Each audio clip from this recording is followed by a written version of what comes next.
Before we get into this week's episode, I want to start by extending you an invitation. On the 9th of December, I'm going to be teaching a highly practical, hands-on 90-minute workshop where you'll build the core framework for your own meaningful business. If you are hovering on the edge of really wanting to take your own work seriously in 2026, this session is going to give you the structure that you need and maybe show you some of the elements that you've been missing so you can really set yourself up for long-term success and sustainability. The link to that workshop is in the show notes. It's got all the details that you need, and I would love to work with you there. If your career looks great on paper but feels wrong in your bones, you're not alone. Welcome to From Corporate to Calling, your lifeline into meaningful work. I'm Alyssa Murphy, a regenerative business mentor and former startup CEO who walked away from corporate systems to create work that brings life. Each week, I share stories, reflections, and provocations to help you recognize the signs of burnout and make a career change with purpose. If work looks good but feels wrong, this is your invitation to get out of corporate and into your calling. Let's start with this moment that I think every founder needs to reach. And by founder, I want to qualify that I don't necessarily mean somebody who is raising millions in investment, someone who's going to be hiring a team overnight. A founder, for me, in my mind, is simply someone with a powerful idea and the courage to actually follow through and create a business that brings that idea to life. Myself, I became a founder at 25. Not because I had any idea what I was doing, I can absolutely assure you that I really didn't, but because I believed very deeply and very passionately in what the company I founded offered, which was powerful communications for very complex climate-related technologies. And also because back in my mid-20s, I had that audacity, that fearlessness, that sense of, I know this matters, I know I can do this, nothing is going to stop me. And in my time with that company that I founded, I worked with hundreds of other impact-focused founders of early stage startups. And I can tell you that most of the people that I work with today, so people who are coming out of corporate experience, have far more experience than those founders that I worked with. And I promise you, they had far, far more experience than I did at 25. And, these are the people I'm working with, perhaps you listening, they are people who have managed very large teams. They've led multi-million pound projects or handled very large budgets. They are used to coordinating across disparate disciplines and departments that don't like working together and translating things internationally and bringing really complex stakeholders together. But here's what's fascinating. Those startups that I worked with in the past, those founders, they never let that lack of experience stop them, just like I didn't.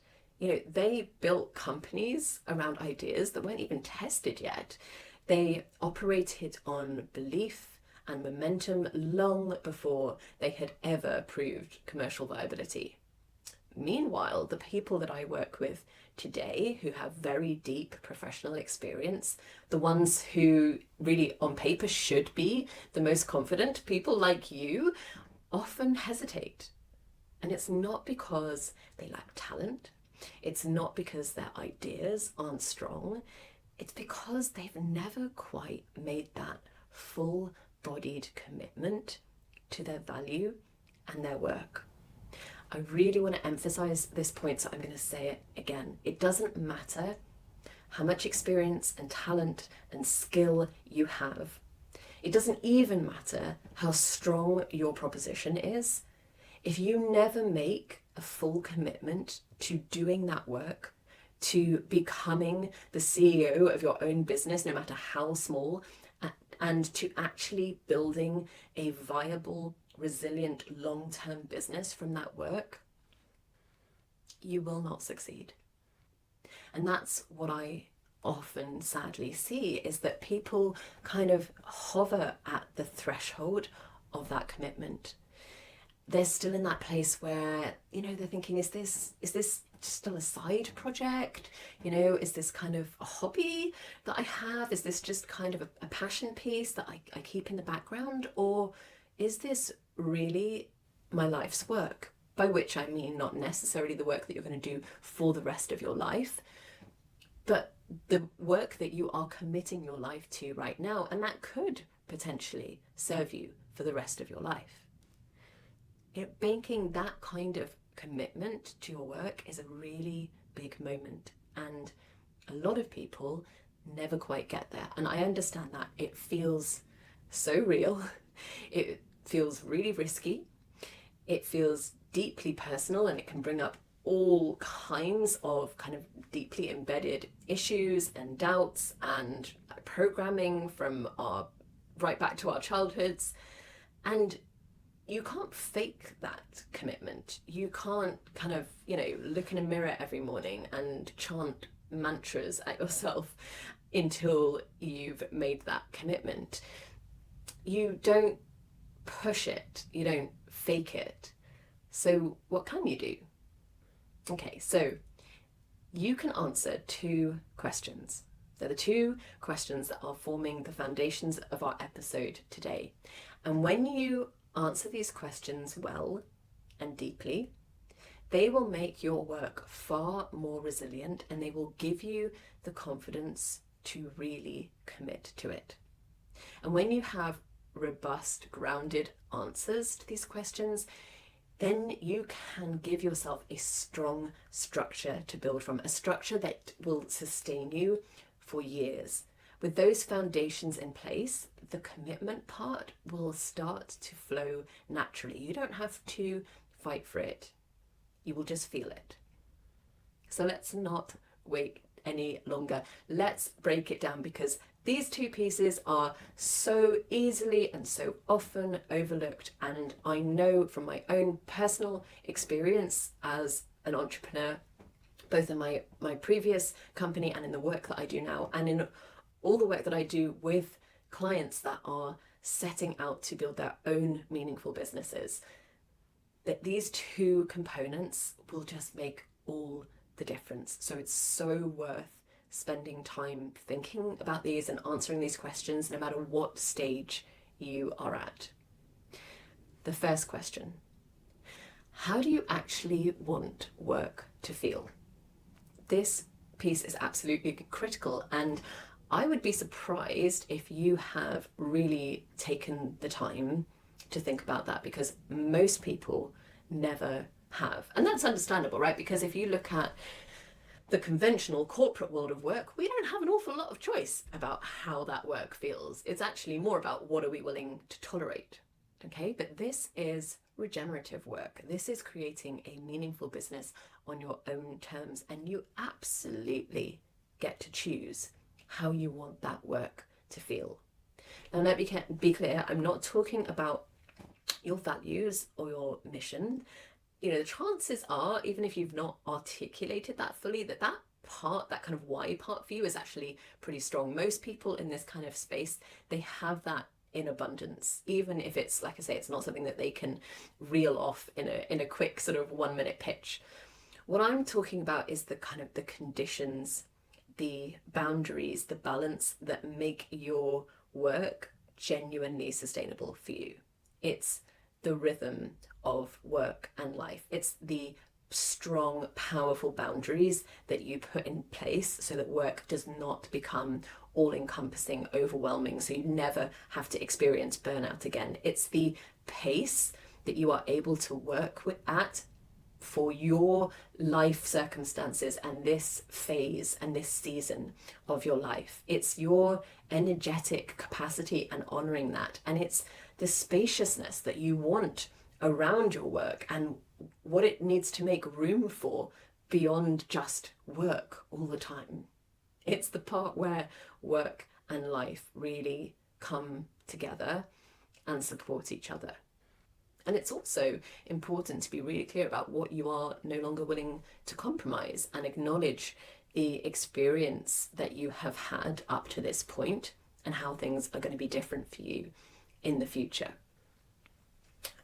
But as I say, most people just skip this step because either they've never really thought that they are allowed to think in this way, or they don't think that it's going to be viable to build a business if they're focused on, yes, but I also want, work-life balance, and I want to be able to pick up my kids, and I want to be able to take these trips twice a year. They think, well, hang on, I can't, I'm going to have to just compromise on all of that because I'm just kind of so lucky and grateful to be able to do work that feels meaningful to you. To that I say no. Okay, yes, of course, we're extremely lucky to be able to do this kind of work, but if you don't set up those foundations for work to support life, then you will not sustain it. You will not stick with it. You will end up back in a similar position of overwhelm or burnout or whatever your experience may have been in the past. So don't skip this part because it might feel soft. It is absolutely essential, okay? And also, don't tell yourself the lie that you will figure this out later, that right now you're just in kind of all in kind of supersonic startup mode and you're just going to give it absolutely everything right now, and then you'll be able to pull back when things start to be successful. It does not work like that. I promise you, I have been there. You need to set those boundaries from the beginning. When you do this, when you know exactly how you want work to feel, then you will avoid the trap of building offers that you don't actually want to deliver, that don't feel good to you. You will avoid the trap of setting pricing in a way that actually works against you, or attracting clients who drain you because you haven't yet defined the conditions under which you do your best work. And what happens is your work looks sustainable on the outside, but internally it pulls you back into burnout patterns. So this is the first question you really must answer if you want to build meaningful work that lasts. Not what does the world need from me? Not yet. But what pace, structure, and rhythm do I need in order to sustain the work I care about? This is where you get to be selfish in order to actually really serve others. If you don't shape this intentionally, your old patterns, your previous experience, the world of extractive corporate work will shape this for you. Okay, let's come on to the second question. And this is really quite different, right at the opposite end of the spectrum. If the first question was what would conventionally be described as a softer question, this is definitely the kind of hardcore question. And again, this is just so often missed. And you have to answer this question, even if it takes time, even if it feels hard, even if it involves a lot of designing and testing, because it is absolutely essential. And again, it's deceptively simple. Who urgently needs your work and is able to pay for it? I really want you to listen very carefully to this part, because this is actually where I see the biggest derailments. So when I ask who urgently needs your work, I'm not talking about anyone who is aligned with your values. I'm not talking about, oh, okay, I just want to work with people who care about impact, or, people who are in the sustainability field, or, you can't let this be a sort of conceptual idea of community because they're like-minded with you. It doesn't work. It is not strong enough. They're beautiful sentiments, but they don't build businesses. Your work needs to reach people who feel a problem that you solve very, very sharply, very keenly, as I said, they urgently need your work. They need to recognize the value of what you do pretty much immediately. And they need to have the resources to be able to invest in what you offer. Those three components: feeling the problem sharply, recognizing the value that you offer, and having the resources to pay for it. This is your who. This is your avatar. This is your ideal client profile. It has got to come from those commercial grounding questions. And of course, at this point, you're going to want to check in and say, am I still in a place that aligns with my why, that still aligns with my values? But if you've done all that foundational work, it just will. You just need to take the time to really explore who that audience is. So for me, and in my development with regenerative work life, this is partly why I work with people who are coming out of a corporate background. Okay, because for them the pain is pretty intense. Most people I work with have been right on the brink of burnout. They have had the experience of work just taking over their whole life. They know what it means to give everything you can to a corporate employer and then to just turn around and pull the plug on your team, your projects, deliver restructures with no meaningful consultation. They know what it's like to suddenly be expendable to an organization that you thought you were building your career with. They feel that pain. They know what it's like to show up every day to work that simply does not align with your values and is not working towards the kind of future that you want for yourself and for your loved ones. That's painful, that's urgent.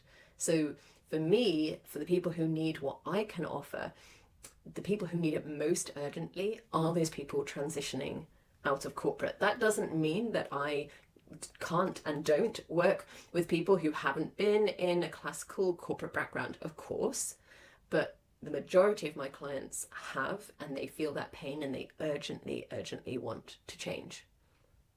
And then, so that's why they, of course, then see the value of what I do. But also the reality is that people coming out of corporate are more likely to be able to afford to do the incubator, to do mentoring, to take time to develop a business and test out ideas.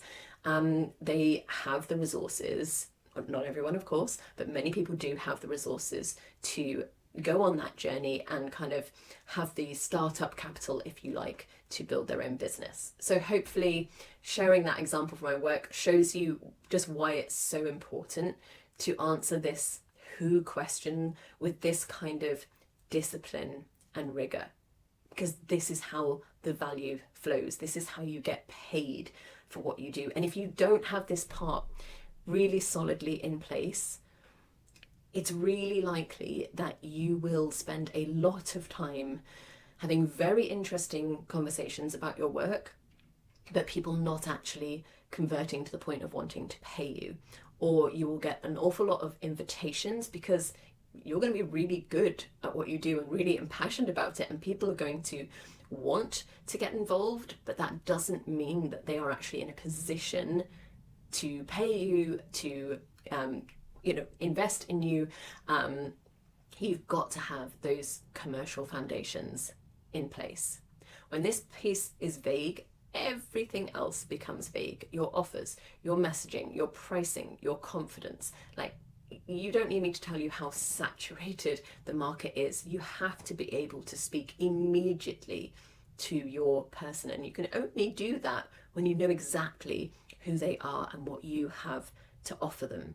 That clarity is so essential, and it informs everything, as I've just said: your offer, your messaging, your pricing, your confidence, what it feels like to show up every day in your ability, and what it feels like to show up every day for your business, and your ability to build something that is going to go the distance.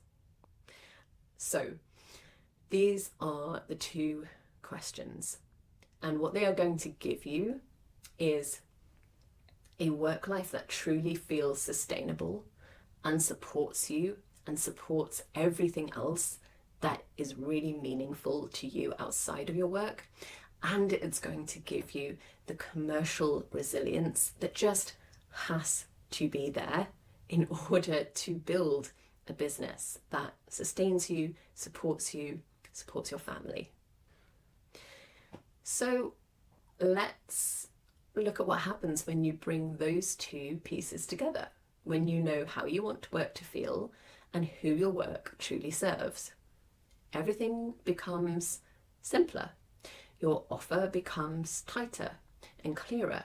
Your message really speaks directly to your audience. Your confidence strengthens. The time that you're spending becomes more focused. Your energy stops leaking. Decisions become easier.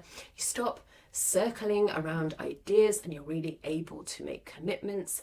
And frankly, when you answer these two questions, it's the difference between having a nice idea and actually building something real. And that is the moment where making that commitment that we talked about right at the beginning stops feeling scary and starts just feeling inevitable. And if you are listening to this thinking, Alyssa, I hear you. I know I need these things. And this is where I'm getting stuck. First of all, you're not alone. Most people get stuck on these things.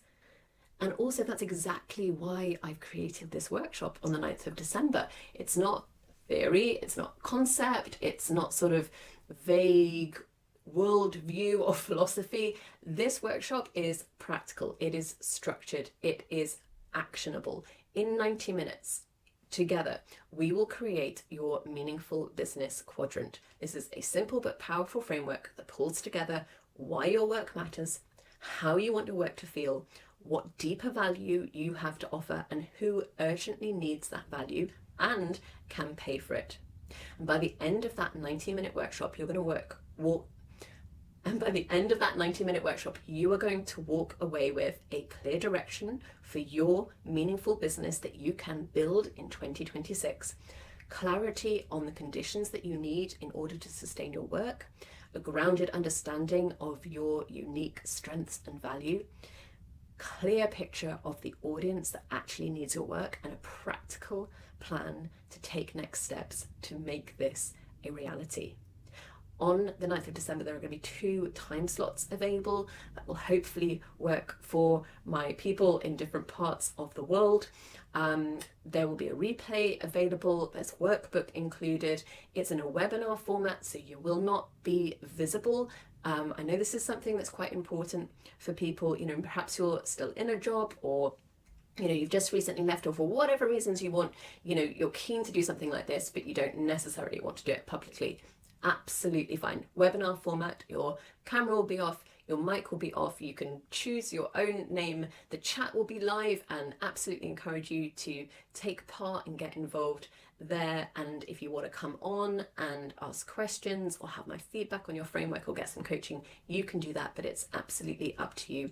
You are in control. And if you have been one of those people that I've described hovering on the edge of really committing to your work, I believe that this workshop will give you what you need to finally cross that threshold. Once again, the link with everything you need is in the show notes. So that's it. That is the episode. Listen back. 2 simple questions, lots of detail that I've shared here for how you can answer these questions for yourself. It's really, really critical that you do so.